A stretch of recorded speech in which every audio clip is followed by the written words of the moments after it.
Hey everybody, nice to see you tonight. Thanks for joining in. About 3.5 minutes early here.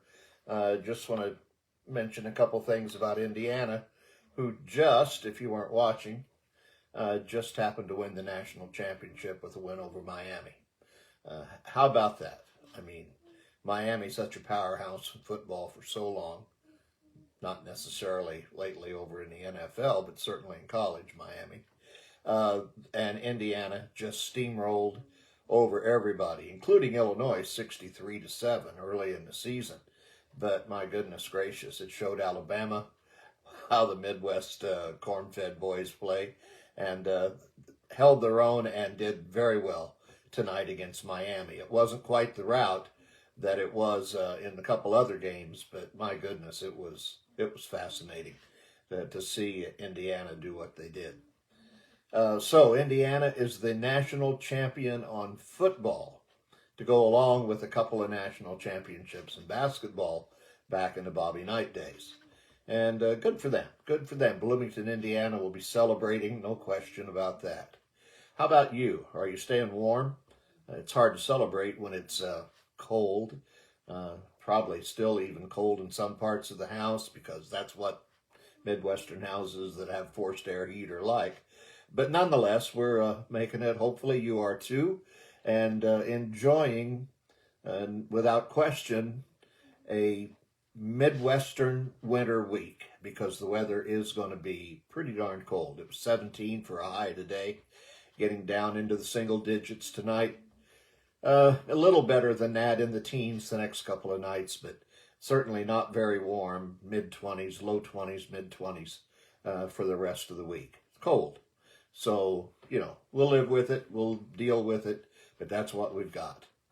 So congratulations to Indiana, and a great deal of sorrow to the Bills and the Bears.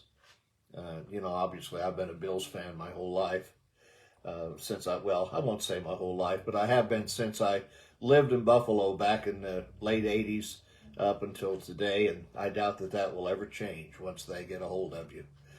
It's quite a process. The Bills Mafia, the whole culture around Bills football, because that is the only professional franchise that didn't leave town, as they lost their NBA team. Of course, they haven't lost the Sabres, so they still have the Sabres and the Bills. But the NBA left them, and it's a shame, because Buffalo Braves and Bob Lanier had a pretty good run as well back in the 70s. Right now, as we start our show, and hi Barb, nice to see you there. I hope you are staying warm. I said there were several things we were going to talk about tonight. And first of all, of course, the Bills and the Bears games for a moment or two. I'm going to talk a little bit about, we're going to talk about scams. And there are a lot of them out there, and how just a simple hello text that you were surprised to see can turn into a horrible thing. And I'll describe that and tell you about an article, some of the info on it from the New York Times last weekend. Also, we'll talk about why not all radio stations, why not all the information is given out on radio stations immediately, whereas it goes like wildfire on Facebook. That's something worth talking about.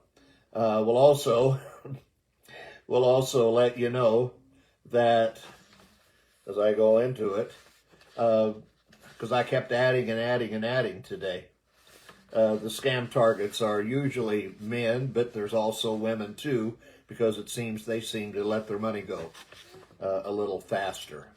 But then we know that's not true. If the guy, he'll let it go pretty quick if somebody's flirting with him. Well, anyway, the bottom line is this. Men and women who are convicted as sex offenders are at first embarrassed and humiliated and ostracized by their community. And if the crime is texting someone who, basically somebody who just jumps into your DMs offering to get friendly, starting with a simple hello, it may not be a crime, but it sure could cost you. And what happens in many cases can become a crime. The text, as long as it's not obviously underage children, the text is not the crime. It's the bait. It's the drawing in. A couple of horror stories. And by the way, if you've ever been scammed on a text call or something, and you want to talk about it, or just text me, or you can. Although I doubt that you want to. Just like I said, embarrassment. On the other hand, though, any subject you want to talk about as we go on through the evening, 217-710-1258. I'm not trying to get you to do anything you don't want to do. Hopefully you'll join me. And I'm trying to get this on YouTube as well. And that's not necessarily been the easiest thing to do, because I thought I knew what I was doing, and I probably don't. But if I want to go live, I can, maybe. Let's see. Yep. Maybe it'll be up on demand tomorrow, so that's probably what we're going to have. Here's the thing. Somebody sends you a text, and it just says hello.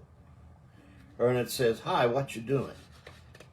Or could be any one of a number of things. Could be, I saw you, you didn't see me, or I wanted to visit, or how come you didn't meet me for lunch? All these things are just stock things that people put out on text to random numbers all across the country, hoping somebody. It's like throwing a line into the lake and a fish is going to bite. Well, what happened was this. Back in the deeply forested borderlands of Myanmar, two journalists from the New York Times visited a place called Shonda Park. And Shonda Park was an office center that opened for business in 2024 with more than 3,500 workers from 30 nations. Some were there willingly, some were kidnapped, and all were dedicated to separating you or someone like you from your money. And this is incredible. By the time these guys got there, the reporters, it had been largely abandoned because there had been some fighting in the Myanmar area for years. But what they saw, and this is crazy, they ran into a room that had hundreds of desks, computers, monitors, thousands of cell phones just tossed on the floor, SIM cards for these cell phones by the thousands on the floor, because they'd make a call, get a mark, and throw it away. But the amazing thing, one person said he held his job for more than a year, and his job was just to send hello to certain social media accounts. If he didn't get a response to at least 5% of his greetings, they said he would be published physically. The workers came from all over the world: Namibia, Russia, Zimbabwe, Malaysia, France. Some Chinese scammers were paid. Some didn't get what they were promised, but they were paid some. But more than 3,500 fraudsters. There were dedicated video call rooms with fake backdrops of a corporate suite or a tastefully decorated apartment. There were deep fake images, doctored videos, and actors wearing wigs. The frauds often took months to unfold. Now think about it. Somebody sends you a text and you say hello back. And maybe they just want to do a chat for a minute or two. But they've got your number now, of course. So after you visit a minute or two, maybe you think, I got things to do. I don't want to talk anymore. And this person's sent me a picture, though. And boy, she looks beautiful. Maybe I could get to know her. And then she starts getting really fresh. And I don't mean obscene. I don't mean anything like that. Just, I want to take an interest in you. I think maybe we could make a connection. No, I don't do this. But nonetheless, the bottom line is, all they're trying to do is to get your, well, all they're trying to do is get your money. But what they're trying to do first is to make a friend. And friendship is not the end result here.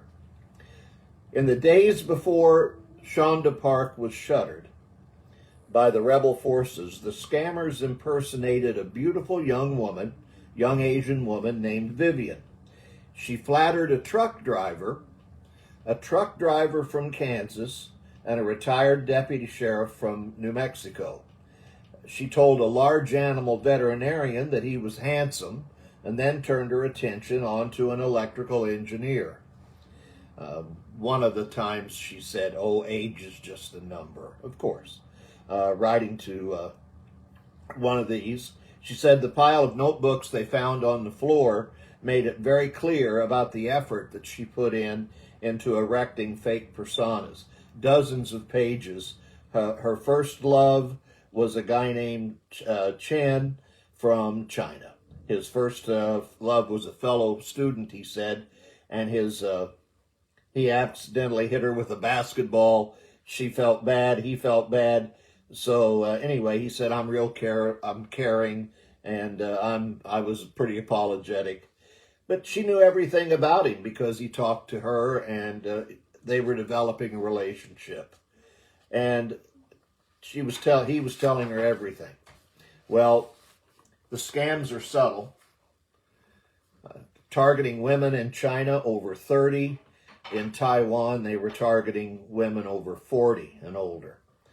Day one, get the basics, just like the target's hobbies, occupation, relationship status. Days 3 to 5, that's for making up stories about childhood that appear relatable. I mean, the more you tell them, the more they're going to make sure they can show you a relatable situation back. And by days 5 to 7, romance enters the chat, especially in the evening when women are supposedly more receptive. The scammer says that he admires women for their internal beauty, not their outward appearance, but he also should demand respect for his professional judgment. Then he should introduce an investment scheme. Strike precisely, the scam manual says. Create her dreams. Well, later, the fraudster coaches the women on how to deal with bank tellers warned about their large withdrawals. Say it's for your upcoming wedding. A manual instructs. Different cryptocurrencies and trading platforms are discussed. And one scamming notebook ends with a chilling directive. Induce the customer to add more money until all her savings and loans are completely wiped out. So the bottom line is this: don't fall for it. And a hello is not just a hello. Okay, I hope that helps. And I hope you never get that hello, but if you do, now you know what it is. Now, sometimes you get emails that you look at kind of quizzically. I get a lot of emails because I'm on social media a lot, and because I'm all over the place. It's real easy to get my email address hacked. And now we have pretty good security that they can't really use it, but they can occasionally use it, but not to get any money or not anything like that. So I've been very fortunate there. But I get letters or I get emails telling me about how my shirt is on the way from Manila, or how, I've got this order that was waiting for me at the post office. You get those too. But here's some of the interesting ones I get. When somebody uses my email when they're not me, and I just had an example of this week, and we had to play with it a little bit. So here's what happened. For the last several weeks, each week I get an email from a place called Schedulefly. Now, Schedulefly is a very reputable organization.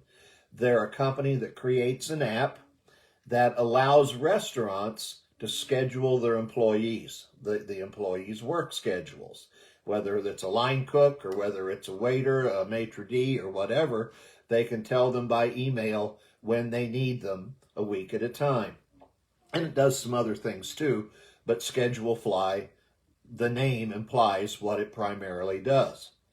So the last several weeks, I've been getting an email from Schedule Fly telling me when I'm supposed to go be a line cook at a restaurant called Giovanni Pastorani. So, obviously, I'm not a line cook at Giovanni Pastorani. But here's the deal. Here's the email that I've gotten every week with just maybe the date and the time change, but this is the general gist of it. For the last 5 weeks. Hello. Hi, Dumlao. Dumlao. That's who was using my email. Hi, Dumlao or Dumlao. Here's your schedule for 119 through 125. That's this week. You would be line cook Monday through Friday from 3 until whenever. Starts at 3 or 3:30. So Dumlao or Dumlao is using my email, and I'm sure he's not getting his line schedule or his line cook schedule. But I have every week replied to this email and say, you've got the wrong guy. I'm John Marty in Illinois. Nevertheless, every week it comes up. Hi, Dumlao. Dumlao. I guess it is Dumlao. Hi, Dumlao. Here's your schedule. So anyway, finally today I went to the website for Schedule Fly. And I searched and got all the way to the bottom through all the advertising about how great a system it is to get to contact us. And so I sent him an email off the contact us part of the website, and I said, my name is John Michael Marty, and I work at a radio station in Illinois. It appears Dumlao has hacked my email for his use, and I don't like it. Let his employer know he may be stealing food from the kitchen. LOL. Seriously, I don't need your emails to me, and I know you don't need the wasted effort. And I signed my name and said WSMI-FM 106.1 in Litchfield. So finally, in a very short period of time, I get an email back. I get an email back from Charles Short, who is one of the crew at Schedule Fly. And he said, I'll report Dumlao's thievery immediately. Exclamation point.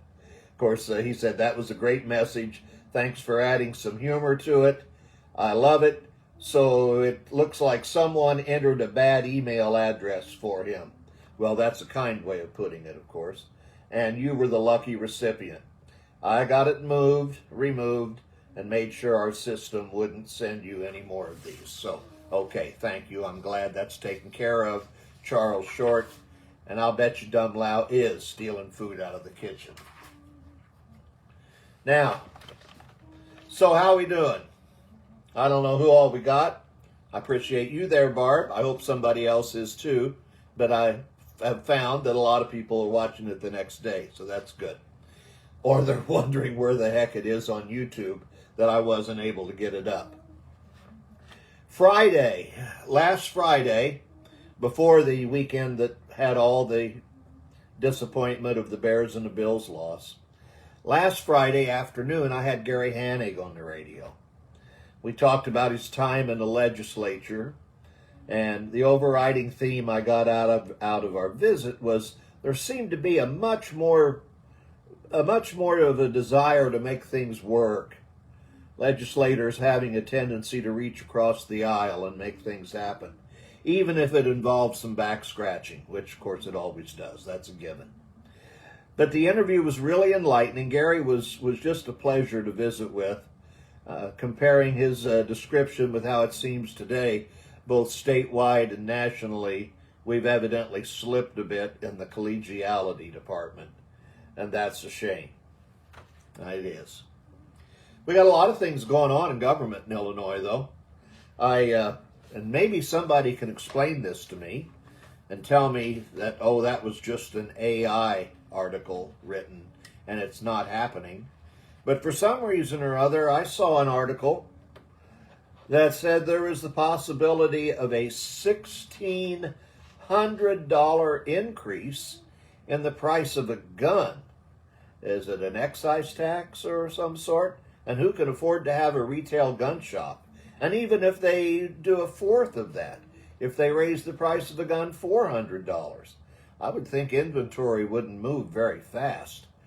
I mean, that would be tough. I mean, Rural King, you know, is the main gun retailer around here. Maybe the only one that I really know of that at least does any advertising. And that's something. I mean, now, granted, going out of state to buy a gun is not quite the same as going out of state to buy stronger fireworks, is it? So I don't know. I don't know what to think about that.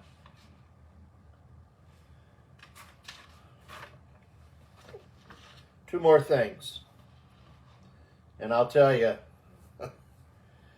I was just shocked. If you remember, back a number of years ago, and it lasted for, it's been 10 years since it's been on, and it lasted for several years before that. But after 10 years in retirement, Dos Equis has bringing back the most interesting man. Now, the most interesting man, he actually, I think the first commercials ran tonight in that national championship between Indiana and Miami. Dos Equis has been experiencing a bit of an identity crisis for the last couple of years, that according to Heineken, its parent company. And after some soul searching, the team turned to its archive and decided it was time for the most interesting man to sip again, albeit with some more modern twists to bring the Stay Thirsty campaign back to the public and into the social media age. I said, even if you were actually below legal age when the most interesting man was around, consumers today still remember him because of the meme and how it's lived on socially. We think that now, given more than ever, given what's happened post-COVID, people playing it safe, living rather boring lives, that bringing back the most interesting man is an aspiration for taking the path less traveled and living a rich life that would be true to the brand and also what culture and consumers need. The gentleman is coming back. And I think that's pretty cool. You know, he looks a lot older, if you can see that, than what he did before. But he's still got the voice, and he's still as good as they come.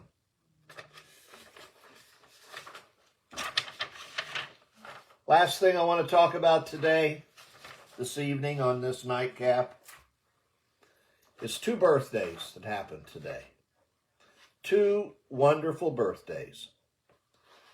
Edgar Allan Poe, been a hero of mine, love all his books. Born on this day in 1809, died in 1849, after writing some great books, some great poems. And also, happy birthday today to Dolly Parton. And my good friend Cynthia Sanchez knows of the joy I have reading Edgar Allan Poe, playing Edgar Allan Poe, reciting Edgar Allan Poe. She sent me something that I thought was fascinating, and I was going to share it with you. And it is Dolly Parton's version of 9 to 5, written for Edgar Allan Poe. And without me singing it, because I don't have Dolly's voice, I will recite it. Disappointing, I know. Working 9 to 9 for a man whose eye is creepy. That's why I decide to assault him when he's sleepy. But his heart still beats in the floorboards where I set it. It's enough to drive me crazy if I let it. So thank you, Cynthia, for sharing that. That came actually from somebody named Bixby Snyder. And Cynthia found it and sent it to me. So happy birthday, Edgar. Happy birthday, Dolly.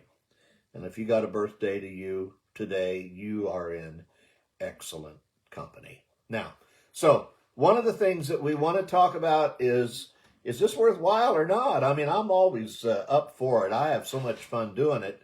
And I will probably continue to do it, whether I got 4 watching or 40 or whatever. But if we can build this up and make it pretty special, that would be great. But the only way it's going to get better and get carried on is 2 ways. You interact a little bit, which just, even if it just says, hey, I'm here, sounds good, enjoy it, or I agree with that. And the other way is tell your friends.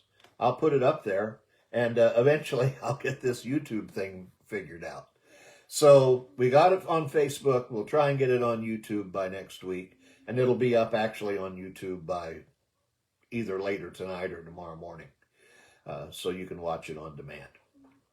Thanks for hanging in. Have a great night, and we'll talk again next week, okay? And for now, have another nightcap.